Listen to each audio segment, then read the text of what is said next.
2026 AFC West Preview, offseason recap for Broncos, Chargers, Chiefs, and Raiders. Inside, a snapshot of the AFC West, where availability is top of mind for the Chiefs, Broncos, Chargers, and Raiders. This article is from the Athletic's NFL newsletter. Sign up here to receive it directly in your inbox. AFC West Preview. I always appreciate that EA Sports Madden allows you to adjust injury frequency. Love watermelon but hate the sticky cutting mess? This compact 2-in-1 tool slices neat cubes and flips into a retractable fork for easy serving at parties, picnics, or home. Want to get the best verified deal and see full details? Visit grabdeal.us/3 right now. I wish the NFL could do that for the AFC West. The Chargers lost Pro Bowl left tackle Rashawn Slater in training camp. Then Pro Bowl right tackle Joe Alt missed 11 games due to injury. The Broncos were forced to play the AFC Championship game without Bo Nix, while Patrick Mahomes ended the season on the Chiefs' IR. The Raiders' best players, tight end Brock Bowers and edge Max Crosby, dealt with nagging leg injuries, while stud left tackle Colton Miller played just 4 games. Denver Broncos, 14-3, lost in AFC Championship game headline, adding WR Jalen Waddle. Denver's offense needed an explosive, run-after-the-catch target in the middle of the field. In other words, they needed Waddle, who is already delivering in training camp.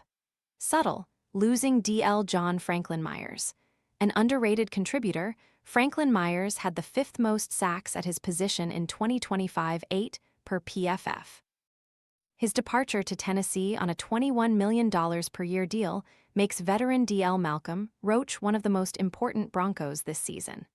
Question: how much time does Jonathan Cooper miss?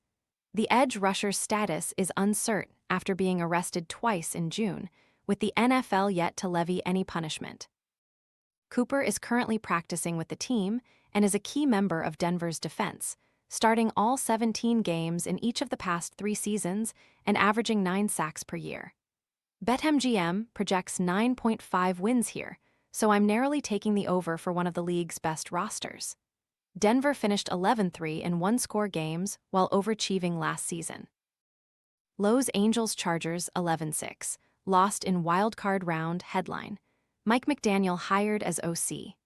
Voted the 10th best offensive play caller by a handful of defensive coaches, McDaniel is an elite run-game coordinator who built the Dolphins' offense into a top 10 unit for 2 years. McDaniel is now paired with Justin Herbert and Amarian Hampton. Advertisement subtle, upgrade at center. It's hard to overstate the improvement the Chargers will experience at center, per Daniel Popper, after they signed Tyler Baiadas, a top 10 player at his position. To be clear, you might be an improvement.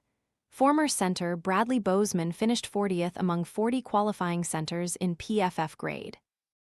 Question: how important was Jesse Minter? The former defensive coordinator overachieved with an oft-injured Chargers defense, finishing 6th in EPA per play in 2025. His replacement, Chris O'Leary, has just 1 season of experience at the NFL level as a safeties coach for the Chargers in 2024. The defense is dominating so far in training camp, for what that's worth. They somehow went 11-6 and made the playoffs last season. With minimal player turnover on defense and a hopefully healthy offensive line, Herbert might not win more regular season games in a tough division but should get his first playoff victory. Kansas City Chiefs, 6-11 in 2025. Headline: signing Kenneth Walker III.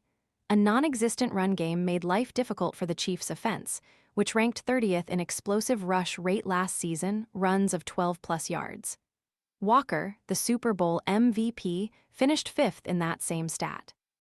He's an ideal fit for Eric Bieniemy's offense and should be the Chiefs' first 1,000-yard runner in nearly a decade. That'd be a disaster for most teams, but if anyone can replace 3 quality starters in one offseason, it's defensive coordinator Steve Spagnuolo. Kansas City last won the Super Bowl in 2023, when it ranked 2nd in the NFL with 57 sacks. That number fell to 39 in 2024 and 35 last season, ahead of only 6 teams. DT Chris Jones and D. George Karlaftis need help, so the Chiefs spent 2 top 40 picks on standout DT Peter Woods and edge rusher R. Mason Thomas. Kansas City went 12-0 in one-score games in 2024 before violently regressing last season, finishing 1-9 in games within 7 points. BetMGM has the Chiefs at 10.5 wins this season. Las Vegas Raiders, 3-14 in 2025. Headline: pairing Fernando Mendoza with Clint Kubiak. Teams rarely add both the most coveted rookie quarterback and offensive coach in the same offseason, which Las Vegas did with Heisman-winning Mendoza and Kubiak, the Super Bowl-winning OC. Expect returns to be limited in year one, as projected starter Kirk Cousins is outplaying Mendoza in camp and could hang onto the job longer than expected. It allowed the most sacks, 64, and had the league's worst rushing success rate. Problems compounded. Talent was lacking, Pete Carroll's son Brennan was an ineffective coach, and injuries cost left tackle Colton Miller 13 games.